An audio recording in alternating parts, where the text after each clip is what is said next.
Alien girl ate off the ground, but a human's restaurant invitation changed everything. The neon lights of New Singapore's undercity painted the rain-slicked streets in a kaleidoscope of garish colors. John Kerr adjusted his Aegis-class combat suit's environmental controls, the green status indicators pulsing steadily across the dark titanium plating. The smell of wet concrete and various alien cuisines wafted through his helmet's filters as he made his way through the crowded streets of the immigrant district. "Sir, your presence is requested at the Colonial Defense Force headquarters in 2 hours," his suit's AI reminded him. "Noted. He muttered, more focused on the strange sight before him. In a dimly lit alley, huddled against a grimy wall, sat a female Fudicalian, one of the newer species to join the Galactic Commonwealth. Her blue skin was barely covered by tattered clothing that might have once been fashionable, and her bald head glistened with raindrops. What caught his attention wasn't her obvious state of destitution. The Undercity had plenty of that, but rather the way she was desperately scraping the remains of some discarded food container from the ground. John had seen plenty during his tours with the CDF, but something about this scene struck a chord. Maybe it was the way other aliens pointedly avoided looking at her, or perhaps it was the quiet dignity she maintained even in such circumstances. "Here," he said, pulling a synth cola from his suit's storage compartment. "Catch." The can arced through the air. Her hand shot up with surprising grace, snatching it mid-flight. She examined the container with an almost feral intensity before figuring out the tab mechanism. The sound of pressurized gas escaping was followed by desperate gulping. "Easy there," John chuckled, approaching it slowly. "There's plenty more where that came from." The Fudicalian lowered the empty can, her large, iridescent eyes regarding him with a mixture of wariness and hope. "Why?" Her voice was melodious, despite the rough undertones of someone unused to speaking. John shrugged, the servos in his suit whirring softly. "Because I can. I'm John, by the way." "And you are?" "Daintira," she replied, still clutching the empty can like a treasure. "Just a Daintira." "Well, just Daintira," John said, pulling out a chocolate bar. "How about something with actual calories?" He unwrapped it and held it out. She snatched it quickly, but instead of eating it immediately, she studied the brown rectangle with fascination. "What is it?" "Earth chocolate. Try it." Her first bite was tentative. The second was not. John watched with amusement as her eyes widened in pleasure, but his smile faded when she hunched over the food, eating it directly off the dirty ground where some pieces had fallen. "Whoa, hold up," he said, kneeling beside her. "You don't have to eat off the ground. That's not right." Daintira paused, chocolate smeared across her lips. "It is what I know, what I have always known." Her voice carried no self-pity, just a stated fact. "Always," John frowned. "How long have you been here?"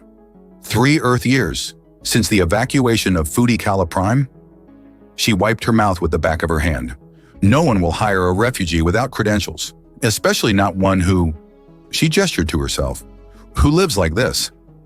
John stood, his suit's targeting system automatically highlighting potential threats in the growing evening crowd. Most were just curious onlookers, though a few showed signs of hostile intent. He ignored them all. "Come with me," he said, extending his hand. "Let's get you some real food." Daintira stared at his offered hand like it might bite her. "Why would you help me?" "Because I can. Because it's right. And because no sentient being should have to eat off the ground." He grinned. "Besides, I know this great burger joint around the corner. Best fusion cuisine in the Undercity. They do these amazing spice blend fries that'll knock your socks off." He paused. "Well, if you wore socks." A small smile tugged at her lips. "You are strange for a human." "I'll take that as a compliment." "Coming?" After a moment's hesitation, she took his hand. The walk to Big Al's intergalactic grill was short but eventful. Other pedestrians gave them a wide berth, some muttering disapproving comments about her kind. John noticed how Daintira seemed to shrink into herself with each passing remark. The restaurant itself was a clash of Earth retro and alien aesthetics. Chrome fixtures alongside bioluminescent decorations. As they entered, the Martian host's 4 eyes widened in alarm. "Sir, I must protest," he began. "Save it," John cut him off, his voice carrying the unmistakable tone of command. "2 for dinner, private booth, and if anyone has a problem with my guests, they can take it up with me." He patted the pulse pistol at his hip meaningfully. The host swallowed nervously and led them to a corner booth. "You didn't have to do that," Daintira whispered as they sat down. "Yeah, I did." John removed his helmet, revealing his rugged features and neatly trimmed beard. "Now let's see about introducing you to the wonder that is a proper cheeseburger." The soft glow of holographic candles cast intimate shadows across their booth at Big Al's as John watched Daintira delicately explore her first proper Earth burger. Her initial hesitation had given way to careful, measured bites, a far cry from her desperate eating earlier. "This is extraordinary," she said, dabbing her lips with a napkin, a gesture he demonstrated moments before. "The textures, the flavors, they danced together like a harmonic resonance." John raised an eyebrow. "Interesting way to describe a burger? Most people just say yum." On Foodie Kala Prime, before the evacuation, I was a resonance curator at the Grand Archive of Cultural Harmonics. Her eyes took on a distant look. "We preserved our people's artistic heritage through synchronized sensory experiences. Taste, sound, color, and emotion all woven together." "That sounds fascinating," John said, genuinely intrigued. "How does it work?" Daintira's face lit up with passion. "May I demonstrate?" At his nod, she reached for the spice blend fries. "Close your eyes." John complied, feeling slightly foolish but curious. "Now, listen to my voice. Let it be the baseline melody." Her melodious tones took on a rhythmic quality. The crunch of the fry is like the percussion section in a grand orchestra. The initial salt hit is the brass, bold, commanding attention. Then the spices bloom across your tongue like woodwinds joining the symphony, each one adding its own voice to the harmony. John found himself swept up in her description, experiencing the simple fry in an entirely new way. When he opened his eyes, he found Daintira watching him intently, a spark of her former dignity shining through. "That was incredible, Kina," he admitted. "You made fast food into fine art." She blushed, her blue skin darkening to a deeper azure. "It is nothing compared to the true harmonics we once created, but thank you for understanding. Most species find our cultural practices strange." "Their loss," John said firmly. "I'd love to hear more about your work." Over the next hour, their conversation flowed freely. Daintira described the intricate sensory tapestries her people had woven, symphonies of taste and sound that told stories of their history. John shared tales of Earth's various art forms, from classical music to interactive VR installations. "It's amazing how similar our peoples are in some ways," Daintira mused, "both seeking to capture and share experiences through art. Though I have to admit, we humans never thought to make our museum exhibits edible," John chuckled. "Perhaps you should," she teased, growing more confident. "Imagine experiencing the Renaissance through taste as well as sight. The Mona Lisa as a soup course? Why not?" Her mysterious smile might translate well to a subtle blend of flavors. He said their laughter drew disapproving glances from other patrons, but neither cared. John found himself captivated by the transformation before him. As Daintira spoke about her passion, her entire demeanor changed. Her shoulders straightened, her gestures became more elegant, and her voice took on a musical quality that made his skin tingle. "You know," he said during a lull in conversation, "there's a new interactive art installation opening at the Orbital Gallery next week. Would you like to go?" Daintira's expression fell. I cannot. Look at me." She gestured to her ragged appearance. "I would not be allowed in." John leaned forward, his voice soft but firm. "That's easily fixed. Tomorrow's my day off. How about we do something about your situation? New clothes, a place to stay, whatever you need to get back on your feet." "Why would you do this for me?" The question held no suspicion now, only wonder. "Because I see you, Daintira. Not the refugee eating off the ground, but the brilliant curator who can turn a French fry into a symphony. You deserve better than this." Their eyes met across the table, and something electric passed between them. Daintira's hand trembled slightly as she reached across to touch his fingers. "Your kindness, it resonates at a frequency I have never encountered before. Humans truly are remarkable creatures." "Says the woman who just made me experience fast food as high art," John replied with a warm smile. "Speaking of which," he signaled the waiter, How about dessert? Wait until you try their chocolate lava cake. If a French fry can be an orchestra, this might blow your mind. As they shared the decadent dessert, their conversation grew more personal. John spoke of his childhood in Singapore's towering arcologies, his decision to join the CDF, and his love of classical earth jazz. Daintyra shared stories of her family's traditional role as cultural preservers, her studies of other species' art forms, and her dreams of someday restoring her people's lost heritage. Most of our archives were destroyed in the evacuation, she said softly. 3,000 years of cultural harmonics reduced to ashes and scattered memories. But not lost entirely, John pointed out. They live in you, in your knowledge, your abilities. Perhaps, she paused considering, would you like to experience a true harmonic resonance? It is quite intimate by human standards, but I'd be honored, John said sincerely. Daintyra stood and moved to his side of the booth.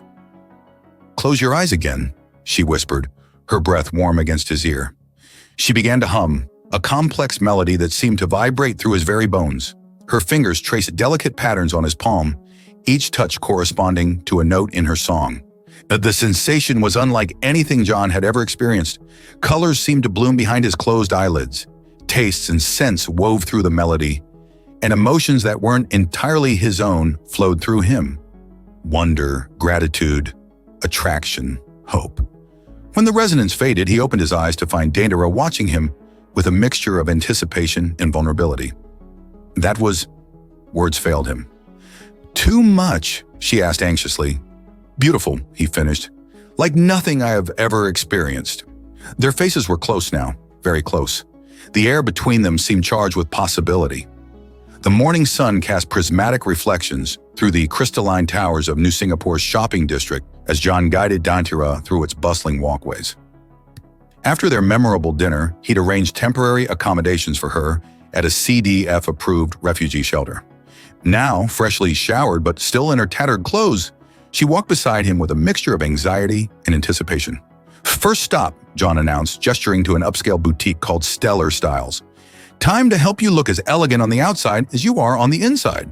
The shop's Venusian proprietor, Madame Iris, initially wrinkled her bioluminescent nose at Daintyra's appearance, but changed her tune when John flashed his platinum CDF credit chip. Of course, darling. Let's work some magic. What followed was a whirlwind of fabric, color, and transformation. Daintyra emerged from the dressing room in a flowing azure dress that complemented her skin tone perfectly, its subtle iridescent patterns shifting with each movement. The dress resonates with my natural harmonics, Daintyra whispered, twirling before a holographic mirror. How did you know? I didn't, John admitted, momentarily stunned by her beauty. But Madame Iris apparently did. The Venusian preened. Darling, fashion is its own kind of art. Now, about your head. Actually, John interjected, I have an idea about that. He pulled up his comlink, quickly arranging their next stop. An hour later, they entered Binary Beats, New Singapore's premier music and art supply store. The human owner, a jazz enthusiast named Ray, greeted John like an old friend. So, you want to combine Foodie-Callian harmonic resonance with earth jazz? Ray scratched his gray-streaked beard. Ambitious, but I think I have just the equipment you need. They left the store with an array of instruments and devices, a neural-linked synthesizer, harmonic resonance crystals, and a modified holographic projection system. John had also picked up his old saxophone from Ray's storage. Your dwelling is unexpected, Daintyra commented as they entered John's apartment in the upper levels of the arcology. The space was a curious blend of military precision and artistic chaos, with jazz posters alongside holographic star charts. Home sweet home, John said, setting up their new equipment. I figured we could start here, create something new together. Daintyra touched the synthesizer reverently. You truly wish to blend our art forms? Why not? Your harmonic resonance showed me possibilities I never imagined. Maybe we can create something that helps others understand too. They spent the afternoon experimenting. Daintyra's harmonic abilities combined with the synthesizer created ethereal soundscapes that John complemented with improvised saxophone riffs. The holographic system translated their music into swirling patterns of light and color. Watch this, Daintyra said, adjusting the resonance crystals. The next note she produced wasn't just heard. It was felt, tasted, experienced. John's saxophone response seemed to weave through the sensation, creating something entirely new. "That's incredible," John exclaimed. "It's like jazz you can touch. Harmonic resonance you can dance to," Dainira countered, swaying to their combined rhythm. As the day progressed, their artistic collaboration took on an increasingly intimate quality. Each successful fusion of their styles brought them physically closer, their movements becoming a dance of creation and discovery. "Your species continues to amaze me," Dainira said during a break. "Most races we encountered viewed our art as primitive, our resonance as mere parlor tricks. But you seek to understand, to blend, to create something new. That's humanity for you," John grinned. "We see beauty, and we want to dance with it, not dissect it." Their eyes met, and the air crackled with unspoken possibility. Dainira stepped closer, her newly clothed form radiating confidence. "Perhaps we could attempt a more personal harmony?"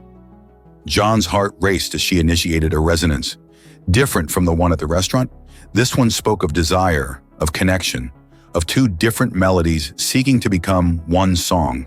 Their first kiss tasted like stardust and jazz, a perfect fusion of human passion and alien artistry. The harmonic crystals around them hummed in sympathy, creating a light show that painted their embrace in cosmic colors.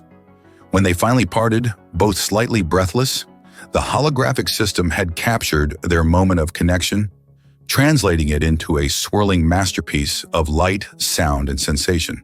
"Now that," John said softly, "is what I call art." Dainira laughed, the sound like wind chimes in a summer breeze. "Indeed, though I believe we've only composed the first movement of this particular piece." They spent the rest of the evening refining their fusion of jazz and harmonics, each successful blend bringing them closer together. Their artistic collaboration became a metaphor for their growing relationship, two different worlds finding beautiful ways to coexist and create something new. "You know," John said as they reviewed their day's work, "there's an underground art collective that hosts weekly performances. With your permission, I'd like to show them what we've created." Dainira hesitated. "You truly believe others would appreciate this blend of our cultures?" "I think they'll be blown away. Plus," he added with a mischievous grin, "it might help fund more equipment, and maybe a place of your own if you want it." "My own place?" Dainira's expression turned thoughtful. I haven't had a home since Fudikala Prime. The idea seems almost foreign now." John took her hand, marveling at how natural it felt. "You don't have to decide anything now, but I want you to know you have options. You're not alone anymore." The Underground Art Collective's performance space, the Nebula, pulsed with anticipation. What had started as a simple showcase of John and Dainira's artistic fusion 2 weeks ago had exploded into something far bigger than either of them had anticipated.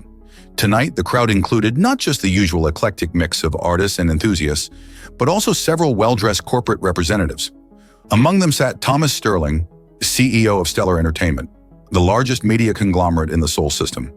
"Are you nervous?" John asked, adjusting his neural interface backstage while Dainira calibrated her resonance crystals. She wore a stunning holographic dress that shifted between deep blues and purples, making her skin appear to shimmer like a cosmic aurora. "Surprisingly, no." Dainira's fingers danced across the crystal array. "When I was a curator, I performed for thousands, though never quite like this." "You never had me as your jazz accompaniment before?" John winked, drawing a melodious laugh from her. Their performance began traditionally enough, John on saxophone, Dainira conducting harmonic resonance. But then came the innovation that had caught everyone's attention, the sensory synthesis. Through their combined technologies, the audience didn't just hear the music, they experienced it. Taste, touch, emotion, all woven together in a tapestry of sensation. John's jazz riffs became colors you could taste, while Dainira's harmonics transformed into visible waves of pleasure that rippled through the crowd. As they played, John couldn't help but marvel at how far they'd come from that first meeting in the Undercity. Dainira moved with grace and confidence now, her movements precise and seductive as she conducted the harmonic flow. The woman who once ate from the ground now commanded a symphony of senses that left audiences breathless. The performance peaked with her signature piece, a fusion of earth blues and Fudikalian mating harmonics that had the crowd swaying in shared ecstasy. The holographic systems transformed their music into a swirling nebula of light and sensation that enveloped the entire space. When the final note faded, the silence lasted exactly 3 seconds before the audience erupted in thunderous applause. "Magnificent!" Thomas Sterling's voice boomed as he approached them afterward, his cybernetic eyes glowing with excitement. "Simply magnificent. The potential applications are staggering. Entertainment, therapy, education. We're not interested in commercializing the spiritual aspects of harmonic resonance," Daintira stated firmly, her hand finding John's. Sterling's smile didn't waver. Of course. But surely we can find some middle ground? The galaxy needs this kind of innovation. Think of the cultural bridges we could build." "Perhaps," John interjected, "we could discuss this over dinner? Somewhere more private." Sterling's eyes lit up. "Literally. Excellent. My private restaurant on the 200th floor of Sterling Tower. Tomorrow night?" After the CEO departed, Dana returned to John with a knowing smile. "The 200th floor? Quite a step up from Big Al's." "Hey, Big Al's will always be our special place." John pulled her close. "But I figured you might enjoy dining somewhere that doesn't serve food in paper bags." "The food matters less than the company," she whispered, initiating a harmonic resonance that made John's skin tingle with pleasure. "Though I must admit, I never imagined when you found me that I'd be dining in the clouds." Speaking of which, John reached into his pocket and pulled out a small key card. "I have something for you. That apartment we looked at last week, it's yours." Daintira's eyes widened. "John, no. The deposit alone must have cost—" "Worth every credit," he interrupted. "You need your own space, your own place to create. Though," he added with a suggestive grin, "I hope you'll still find time to practice at my place." Their kiss was interrupted by Ray, who burst backstage with news feeds displayed on his comlink. "You two need to see this. The performance is trending across 3 systems. And look, the Fudikalian Cultural Preservation Society has issued a statement praising the innovative adaptation of traditional harmonics." The next day found them preparing for dinner in Daintira's new apartment. The space was modest but elegant, with large windows offering a spectacular view of the city. John watched as Daintira adjusted her new evening dress, a creation that combined earth fashion with Fudikalian sensory fabric. "No, you're staring," she noted without turning around. "Can't help it," he admitted. "Sometimes I still can't believe how much has changed in just a few weeks." She turned to face him, her expression serious. "Does it frighten you, how quickly this is all moving?" "No," he answered honestly. "It excites me. You excite me. Everything about this, us, our art, our future, it feels right." The dinner with Sterling proved both productive and surprising. The CEO had done his homework, presenting a business plan that respected Fudikalian cultural traditions while exploring commercial applications of their fusion art form. "Think of it," Sterling enthused over dessert. "Therapeutic centers using harmonic resonance to treat PTSD, entertainment venues offering fully immersive experiences, cultural exchange programs." "And our creative control?" Daintira asked. "Absolute. We'll provide the resources, distribution, and technical support. You two remain the artists." As they discussed terms, John noticed something remarkable. Sterling addressed them as equals, showing none of the prejudice they'd encountered elsewhere. In fact, he seemed fascinated by Daintira's cultural knowledge. "Your people's understanding of sensory integration is decades ahead of our best research," he admitted. "Combined with human innovation, the possibilities are endless." Later that night, celebrating in Daintira's apartment, they could hardly believe their luck. "A galaxy-wide platform for our art," Daintira mused, curled against John on her balcony. "And to think none of this would have happened if you hadn't offered me that soda. Best decision I ever made." John kissed her temple. "Though I have to ask, why did you trust me that night? You must have had others offer help before?" Daintira was quiet for a moment, her fingers tracing patterns on his chest that sent pleasant harmonic vibrations through his body. "Because you saw me," she finally said. "Not what I appeared to be, but who I was, who I could be again. Humans have this remarkable ability to see potential where others see only problems. 6 months into their partnership with Stellar Entertainment, John and Dantira's fusion art had revolutionized the entertainment industry. Their therapeutic harmonic centers were helping thousands, and their performances sold out across the solar system. But tonight, in the quiet of Big Al's intergalactic grill, they celebrated something more personal. "I can't believe they kept our booth," Dantira said, running her hand along the worn synthetic leather.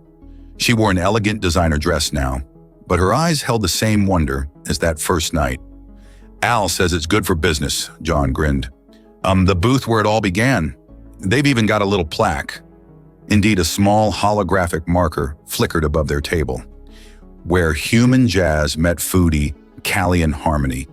Speaking of beginnings, John reached into his pocket. "I have something for you." The small box he placed on the table contained not a ring.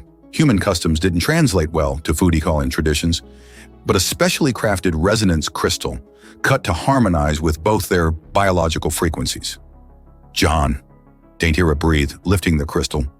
It hummed in response to her touch, creating a soft melody that made John's heart race. This is a bonding crystal. I had it made by artisans on New Foodie Kala," he explained. "They said it's traditionally used in commitment ceremonies." "But how did you know? These are incredibly rare since the evacuation." "I have my sources," he winked. "Plus, being the galaxy's hottest entertainment duo has its perks." Dantira activated the crystal, letting its harmony flow between them. The sensation was intimate, deeper than their usual resonance sharing. John felt her emotions as if they were his own. Joy, love, anticipation, and something else. "There's something I need to tell you too," Dantira said softly. Her hand drifted to her abdomen. "I've been feeling a new harmony growing within me, a blend of our frequencies." John's eyes widened as understanding dawned. "You mean..." "Yes." Her smile was radiant. "Though I must warn you, foodie Callian human pregnancies are uncommon. The harmonics can be quite intense." John laughed, joy bubbling up inside him. "Intense is what we do best, remember?" Their celebration was interrupted by Al himself, the burly restaurant owner, approaching with a bottle of non-alcoholic champagne. "On the house," he announced proudly, "for my favorite power couple." As they shared the drink, John and Dantira discussed their future. The challenges of raising a hybrid child, the blending of their cultural traditions, the modifications they need to make to their performances. "Sterling will have a fit when he learns his star performers need maternity leave," John chuckled. "Actually," Dantira's eyes sparkled mischievously, "I've been experimenting with pregnancy harmonics. They create the most fascinating resonance patterns. Could be a whole new genre."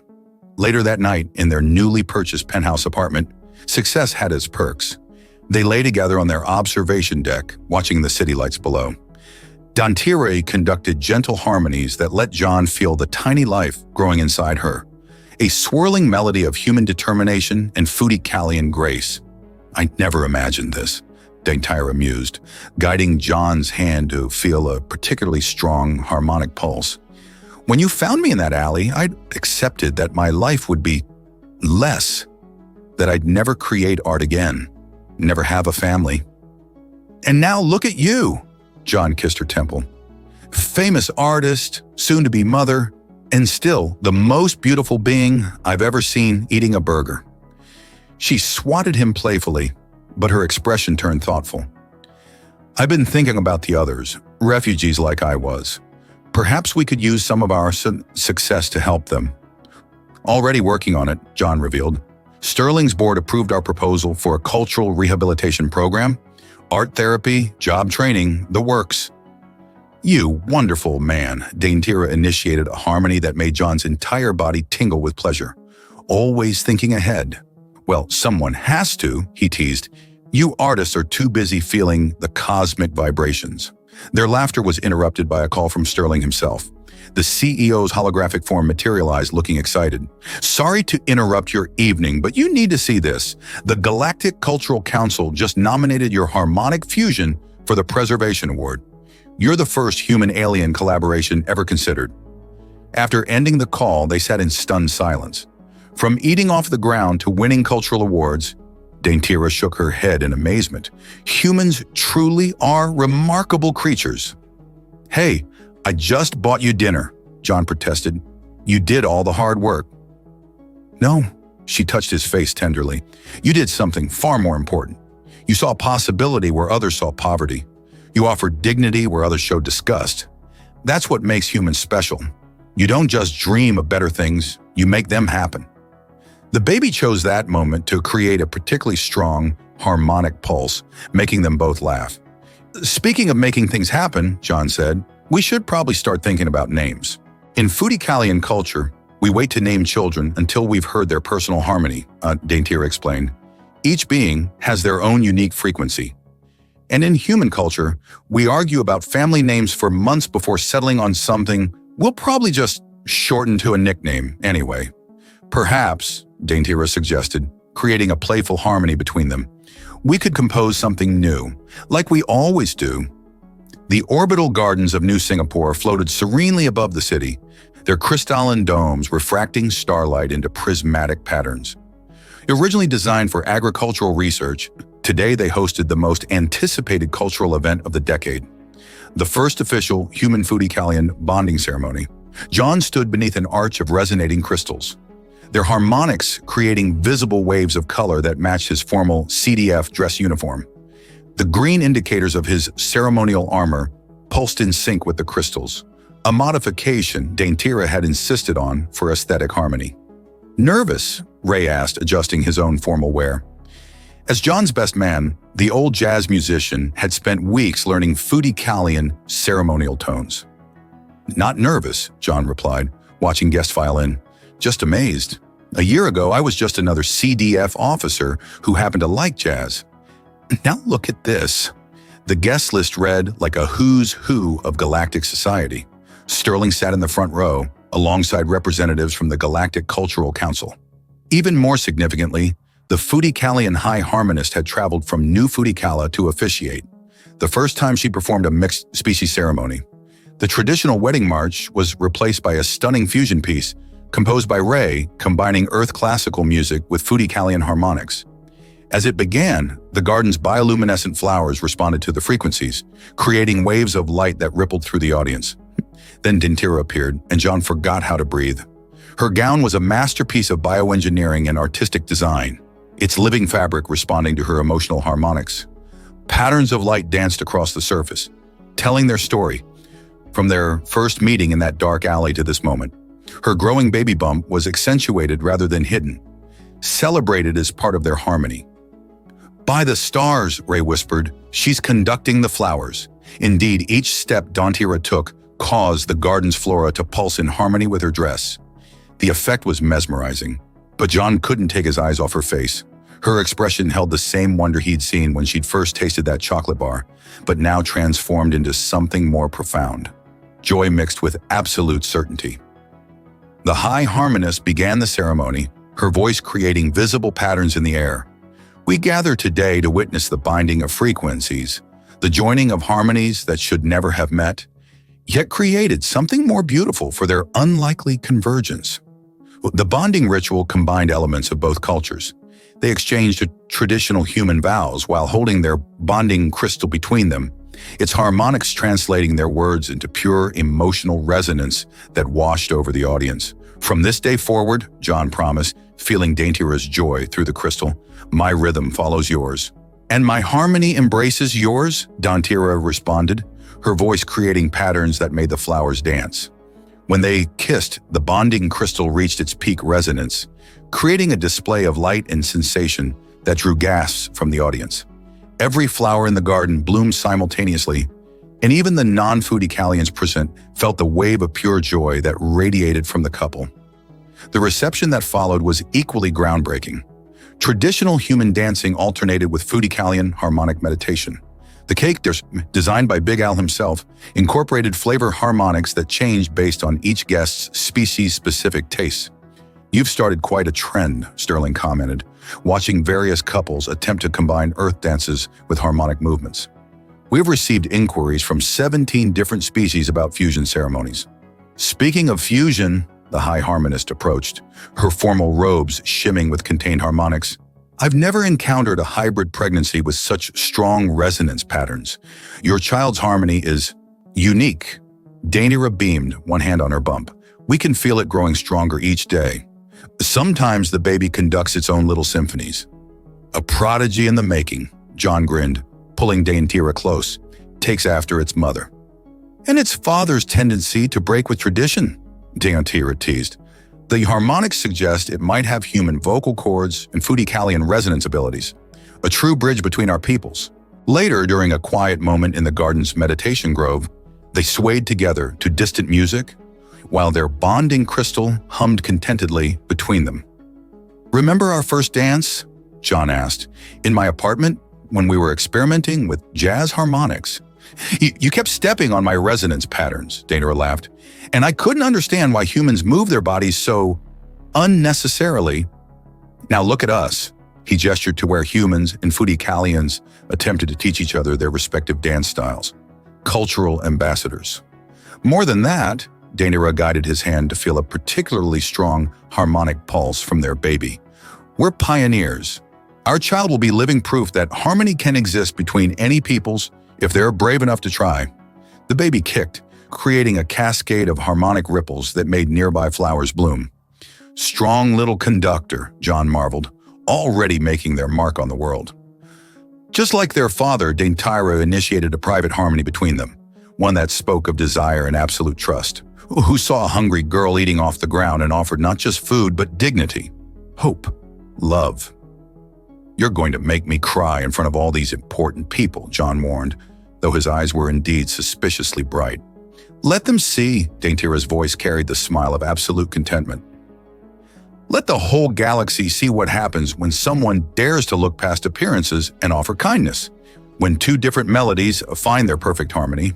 The garden's flowers pulsed in agreement, their bioluminescence creating a private light show around the couple as they shared another kiss, their bonding crystal singing with joy between them. The birthing chamber in New Singapore's Xenological Medical Center hummed with a symphony of harmonics. Dainira floated in a suspension field, her body radiating waves of blue light that pulsed in time with her contractions. John stood beside her, their bonding crystal creating a bridge of shared sensation between them. "The baby's harmonics are off the charts," Dr. Patterson announced, monitoring holographic displays that showed both standard medical readings and harmonic patterns. "We've never seen anything quite like this. That's our little conductor." John squeezed Dainira's hand, wincing as another contraction rippled through their shared connection. "Always putting on a show." Dainira managed a laugh that turned into a gasp as the strongest harmonic pulse yet emanated from her body. The medical equipment responded with a cascade of chimes and beeps, while the specialized resonance crystals throughout the room began to glow. "Here we go," Dr. Patterson's voice carried professional excitement. "The harmonic convergence is beginning." What followed was unlike any birth either species had witnessed before. As their child entered the world, it conducted its own arrival symphony, a perfect fusion of human rhythms and Fudikalian harmonics that filled the room with swirling patterns of light and sound. "It's a boy, Dr. Nadashi, Doctor," Patterson announced, then added with wonder, "and he's singing." Indeed, the infant's first cry came out as a pure harmonic note that made every crystal in the room resonate. His skin was a lighter blue than Dainira's, with subtle patterns that shifted like sunlight through water. Most remarkably, he had a full head of hair, midnight black with natural, bioluminescent highlights that pulsed with his emotions. "He's perfect," Dainira whispered as their son was placed in her arms. "Look, John, he has your eyes." The baby's eyes were indeed human-like in structure, but held the iridescent quality of his mother's people. As he blinked up at his parents, the lights in the room dimmed and brightened in response to his emotional harmonics. "Well, that's new," Dr. Patterson made notes rapidly. "It seems he can affect electronic systems with his harmonics. Fascinating." 3 days later, they brought their son home to their penthouse apartment, now modified with special crystals to help him learn to control his unique abilities. They'd named him Alexander Ray Kerr Harmony, though his Fudikalian frequency name was a complex harmonic pattern that made humans' teeth tingle pleasantly when pronounced correctly. I still can't believe how far we've come, Daintira mused as they sat in their favorite spot on the observation deck, watching the sunset while Alexander conducted tiny light shows with his emotions. From that alley to this. Speaking of which, John grinned, producing a familiar can of synth cola. I thought we could celebrate properly. Daintira laughed, accepting the drink. You're never going to let me forget that, are you? Are you kidding? It's the best pickup line in history. Hey, want some soda? It comes with a side of lifelong happiness and revolutionary cultural fusion. Their moment was interrupted by a holographic call from Sterling. The CEO's excitement was palpable even through the projection. Have you seen the numbers? The live stream of Alexander's birth harmony has been viewed by over 2 billion sentients. Every major medical institution wants to study the implications for cross-species genetics. And don't get me started on the entertainment possibilities. Thomas, John cut in firmly. We agreed. No exploitation. Of course. But consider this, a children's program about learning to embrace cultural differences, featuring animated stories based on your journey. Alexander could be an inspiration to mixed species families everywhere. After ending the call, they sat in contemplative silence, broken only by their son's occasional harmonic burbles. He has a point, Daintira said finally, and our story could help others. Show them that differences can create something beautiful. Like a hungry girl and a lonely soldier creating a whole new form of art, John teased. Like a human seeing past prejudice to offer dignity and love, Daintira corrected, initiating a harmony that made Alexander coo with delight. Our son will never know what it's like to eat off the ground, to feel less than worthy. Because of you, he'll grow up knowing only harmony. Because of us, John amended, pulling his family close as the last rays of sunset painted the sky in colors that seemed to dance to their shared harmony. We composed this symphony together. Alexander chose that moment to create a particularly spectacular light show, his hair gleaming with patterns that matched the sunset, while nearby crystals hummed in perfect resonance. Though I think our little maestro here might end up composing something even greater. Daintira laughed as their son reached for the bonding crystal, causing it to emit a perfect C major chord. The galaxy won't know what hit it, John agreed proudly. A human's determination, a Fudicalian's grace, and harmony all his own. As night fell over New Singapore, the Kerr Harmony family created their own private symphony. 3 distinct melodies weaving together into something new and wonderful. From the streets below, pedestrians paused to admire the light show emanating from the penthouse, some swearing they could hear impossible music in the air. In the end, it was Alexander who had the last word, creating a harmony that made his parents' bonding crystal sing with joy. The notes seemed to carry a promise of bridges yet to be built, songs yet to be sung, and harmonies waiting to be discovered. All because one night, a human soldier offered a can of soda to a hungry alien and changed both their worlds forever.